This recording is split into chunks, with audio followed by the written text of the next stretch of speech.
Hello, ladies and gentlemen, and welcome to the In Off the Post podcast.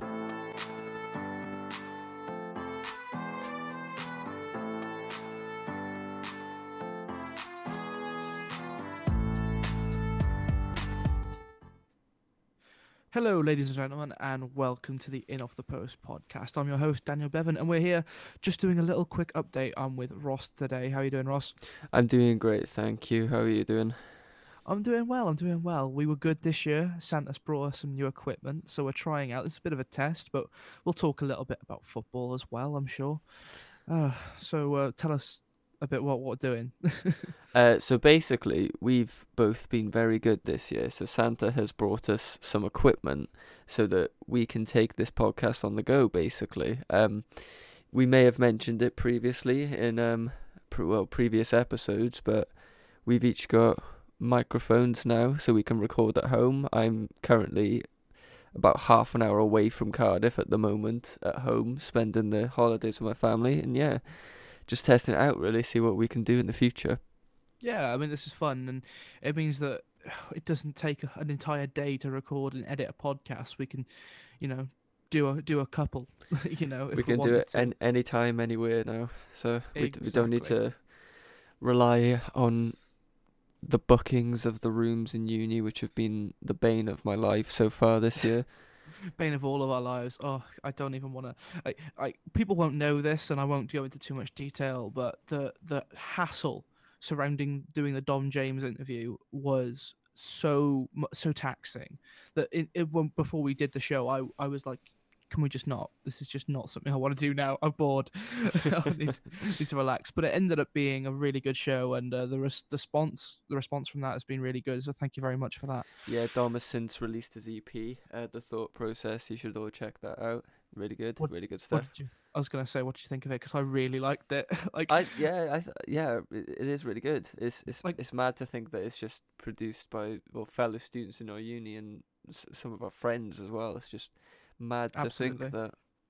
like Donald being the top guy that he is. He's a very talented bloke, and we're happy to have him working. On the show when he can, and also living with me and Liam next year. That's going to be a lot of fun. Shout out to Pasta, shout out to the beginning of the end, or end of the beginning, you know. Uh, oh, Ba- much ba- longer. Much longer is my jam at the moment, honestly. Bangers. Anyway, should we talk a little bit about football? Because while we've been gone, there's been quite a few stories breaking that we should probably talk about. I absolutely. Go on, hit me with a few. So namely, we'll take it sort of chronologically. We haven't got notes. This is sort of off the cuff sort of thing, but we'll start off with Swansea City sacking Paul Clement. Bit of a mad thing to think of. Most people thought it was coming. It's no surprise that he has been sacked. Should he have been sacked is another debate. We've talked about extensively on the show. We recorded a special up in Swansea. But yeah, and now they've found the man to replace him, and it's not Tony Pulis, it's not Mark Hughes, it's not Ryan Giggs. Who is it? It's not Gary Monk. It's not Gary Monk. It's a man who's never managed in the Premier League before. It's Carlos Carvalhal from Sheffield Wednesday, who was sacked from Sheffield Wednesday on Christmas Eve. So didn't spend too long out of a job, and I imagine he's pretty chuffed with what's happened. But it was an odd one. We talked a little bit about it earlier, didn't we? And I think we're both kind of in the mind that they either did it too soon or too late. They didn't do it at the right time. If they were to do it beforehand, another man could have come in and given the squad a bit of a morale boost. Or if they'd given him a bit of time in January, well, then at least if they went down, they could be like, well, we gave him ample opportunity to strengthen. But now Yeah, I Carlos think has that got the big less than thing a to week. come out of this is the fact that they sacked him so close to the January transfer window, and you feel like his career at Swansea was sort of grinding along until he could get to that point. Because let's face it, the Swansea City side is by no means great. It's hardly even good, but Mid-table championship, honestly. yeah, you think that with Paul Clement in the side, they managed to attract the likes of Renato Sanchez. Granted, he's been very, very poor this season, but when you think back to August or early September when the announcement was made of the signing, everyone was like, Jesus, that's one of the biggest young prospects in the world. And I do feel like Paul Clement could have attracted the names through his links, obviously with Ancelotti in the past, and I think he's definitely a bigger name. He's more of an attraction than the manager that they've appointed now. I can't even remember his name to be honest, but you'll be hearing a lot of it because I honestly think that he is a good manager. Is Carlos Carvalhal. He's had 2 full seasons at I'm gonna keep making that mistake, but at Wednesday, and he's finished 6th and 4th, losing in the playoffs both times. Which, you know, the playoffs can often just be luck. To win 3 games to go up to the Premier League, it's hard when there's 4 teams to go up or trying to go up, and only one of them can. So he could just be unlucky. This year he hasn't quite kicked on enough. They haven't spent as much money as they had in previous years because they don't have a lot of money anymore. But I honestly think that with a little bit more investment next season, they could have, you know, really put in a good chance to go up. And then they decided that what he's doing at the moment isn't good enough. And there was a lot of talk that Gary Monk was going to be going back because he'd been sacked at Middlesbrough a couple of days prior. Just to butt in, Tony Pulis has now been announced as Middlesbrough coach. Just to throw that in there, so he's not going to be managing Wales. Should we talk a little bit about that? Because I'm actually genuinely gutted. Well, I know. I to be honest though, you're one of the only people that I talk to who is gutted about that. I know a lot of people who didn't want Pulis at Wales because they didn't agree with his defensive style of football, which obviously you agree that does suit Wales to a T, but I don't think people want Wales to be playing defensive football. But I mean, people are acting like Chris Coleman's style of football is like some kind of like Man City style. It absolutely wasn't. It was trash, but it got results, and didn't hear anyone complaining that Wales weren't playing well. Well, when we were beating Russia 3-1 in the Euros, and then was it 3-0 or 3? I think it was 3-0. 3-0. Yeah, 3-0, and then going into Belgium 3-1. I mean, they were scoring goals, playing well, apart from the Northern Ireland game, but still. Yeah, and like results at the end of the day is what's important. You don't get bonus points like you do in rugby for doing well. It's a results game. Therefore, you need to get a manager who's got a good precedent of results. Sure, this season maybe not so much, but his track record speaks for itself. He's never been relegated, and he deserves a chance at the Wales job. Personally, I'm curious to find out who will become the next Wales manager, because obviously they've got the tournament in China. Is it the China Cup that's coming up in March? Fairly soon, yeah. They've obviously got a plan well in advance for that. Names are dropping. Well, managers that were in the run-in to become Wales manager are now finding jobs. So it seems that the candidates that we previously talked about of Pulis, being the main one in fact, it's now just seems to be down to Ryan Giggs and Craig Bellamy. And Ocean Roberts. Yeah, and Ocean Roberts, which I think would be the safe recruitment, and I think that he should get the job. I mean, I don't want Ryan Giggs to be Wales manager or Craig Bellamy. In fairness, I think there was a tweet on Christmas Day. It was like "Merry Christmas to everyone," apart from people who think that Ryan Giggs should be Wales manager, and I like that.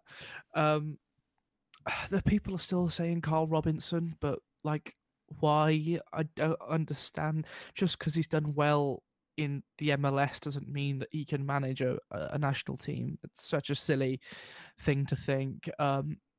At the moment, and I'd say right now, there is no standout candidate. No. And whoever takes the job, all the best to them. I'll support them, but you're taking a poison chalice. I'm sorry, it really is.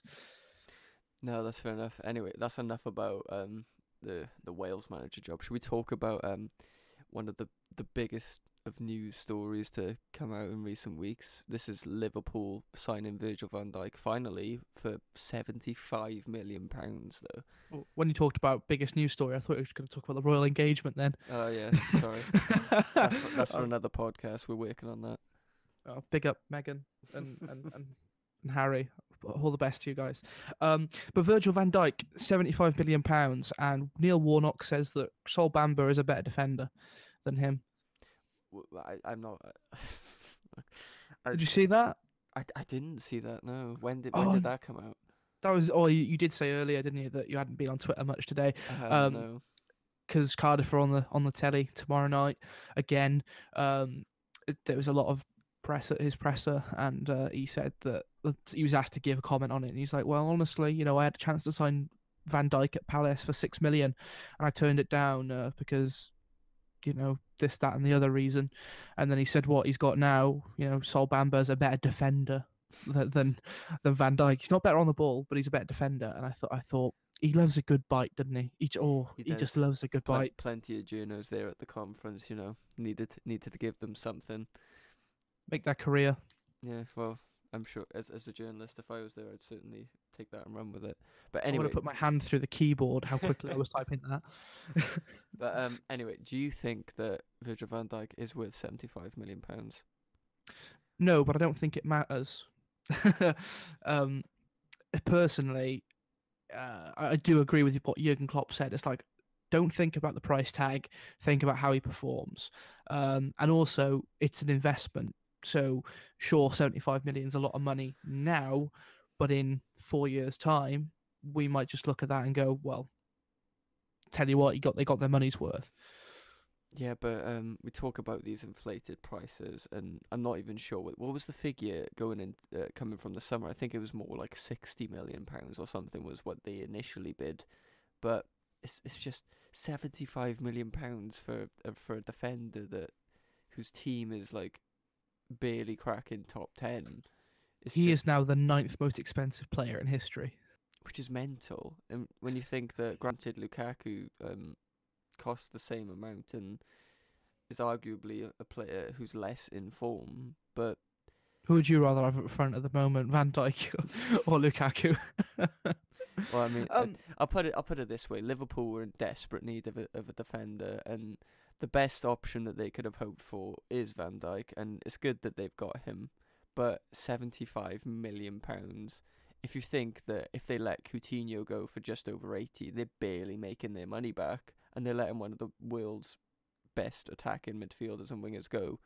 So I don't know if it'll be worth it in the long term for Liverpool, in terms of like other investments.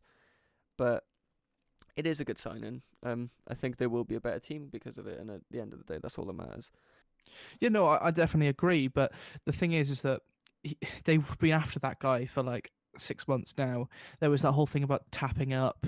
We all know it goes on, but it was the first time that it had kind of been exposed, or whatever, if you want to call it that.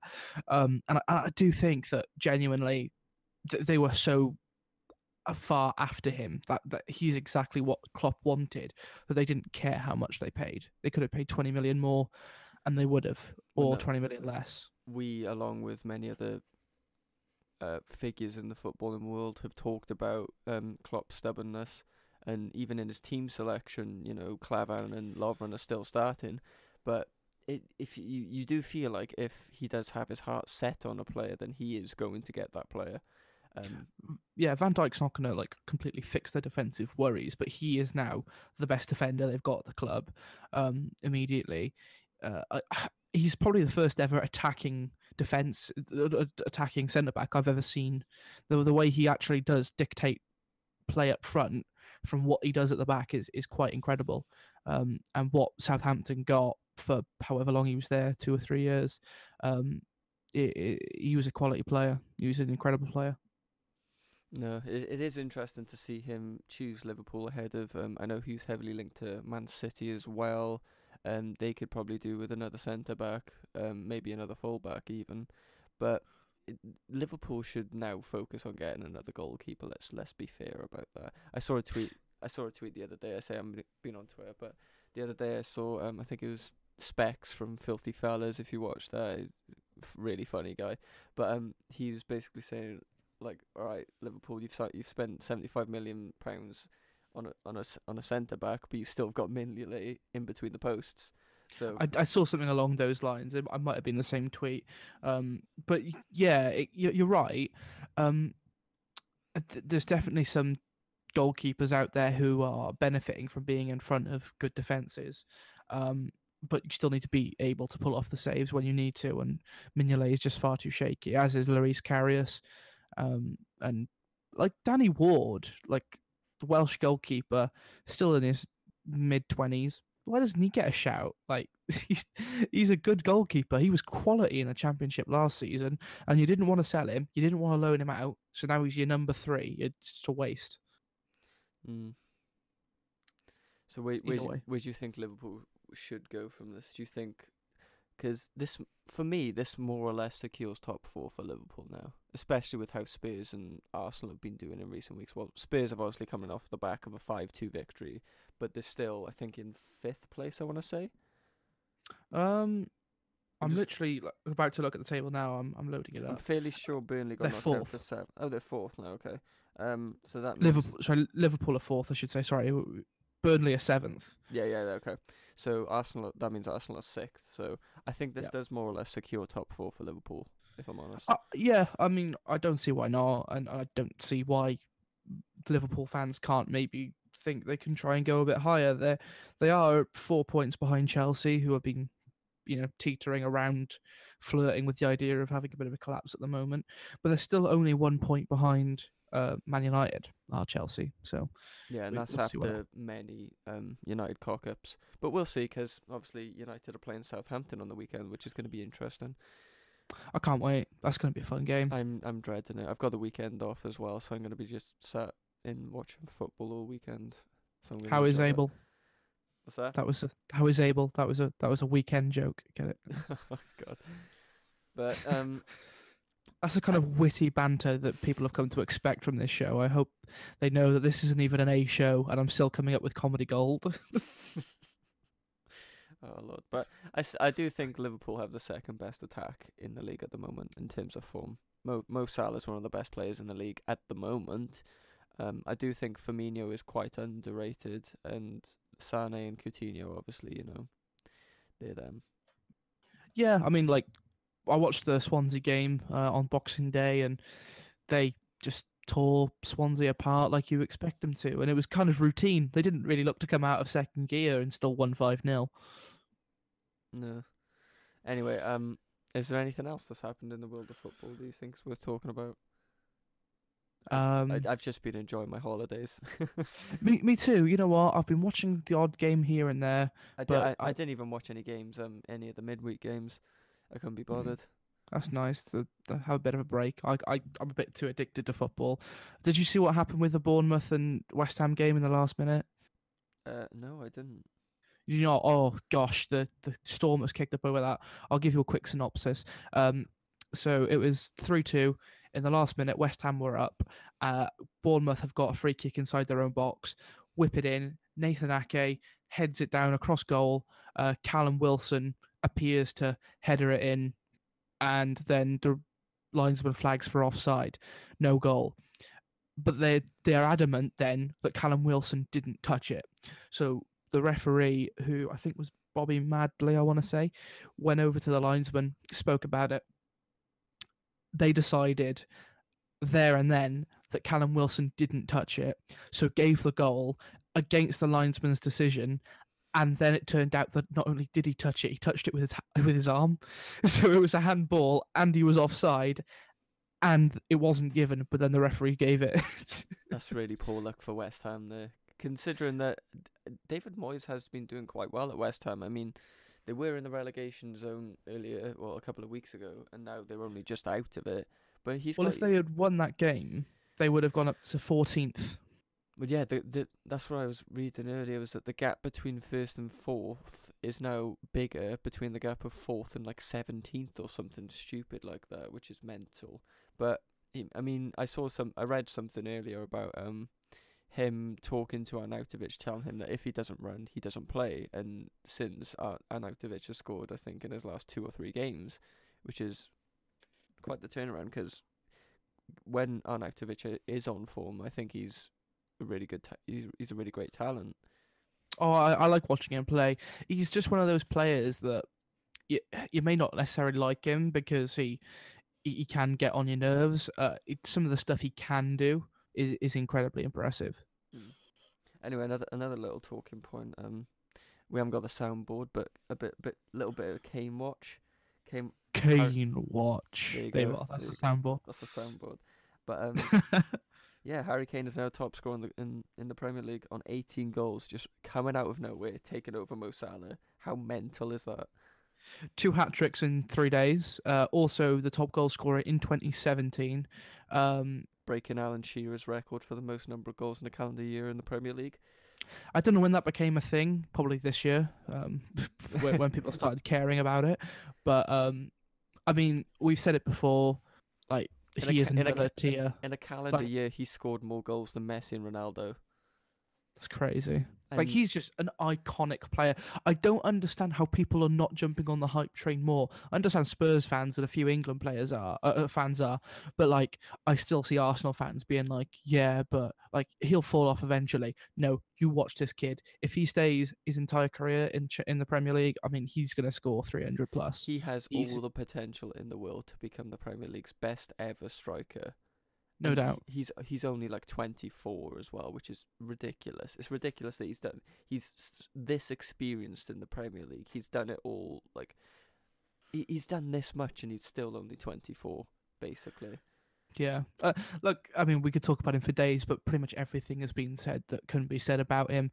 But something that I did see that like caught my eye was that there was a list of like the top goal scorers of every year for like the last 10 or so years, and it's like Messi, Ronaldo, usually, and every number of goals it's like 50 something or 60 maybe, and then out of nowhere it's Messi 2012 90, and then it goes back down to like 50 60, and I'm like, I forget how much of a madness Messi had that year.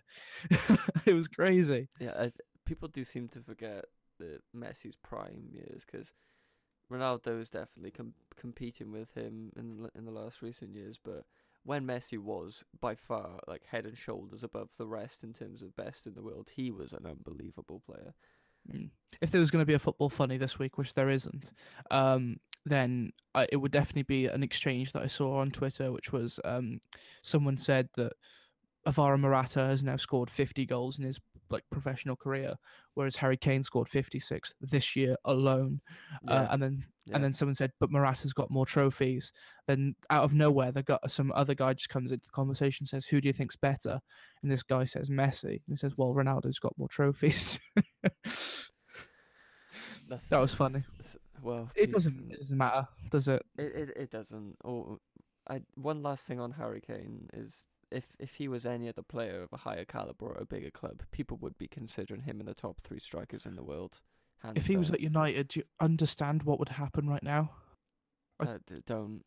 I've already seen people trying to link him in an £80 million move, as if Harry Kane would go for £80 million. No way. No. But one can only dream. One can only dream. I would actually remember when he was linked with like 50 million to United. Do you think he would have done this? This was like 2 years ago now. No, probably not. I think he's definitely a player that's matured under a coach and not the other way around. Absolutely.